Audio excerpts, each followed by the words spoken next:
Ymunwch y fi ar fyd i diwr wrthos hon, yng ngwestai arbennig i yw Emily Tucker. Mi fyddwn ni'n trafod sodlau uchel, tatŵs a chelfi bwytadwy. Felly, fyd i diw, nos iau, am hanner wedi 9. Sôn am ffilmiau, nes di ymddangos mewn ffilm eitha mawr, do? Pan o ti'n iau? Do.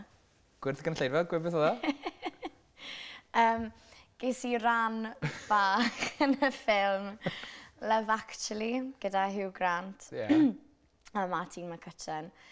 Mae rai bod chi wedi gweld Emily yn y ffilm yna. Wel, sa'i byth wedi cael gwisg fel o'r blaen, a sa'i wedi cael un ers ni chwaith. Lle oedd ti? Ti fewn i'r whale. Wales! Oedd dwy o'n i mewn na. Oedd e? Oedd e'n dwym, do. Blan neu Cefn? Fi oedd y Cefn. Be nes ti? Pam oedd ti'n y Cefn? Sa'n gwybod, mae'n gweud lot, neu gwe. Pwy oedd yn y blan? Ferch o'n enw Llino, sy'n i'r ysgol drama dy hi.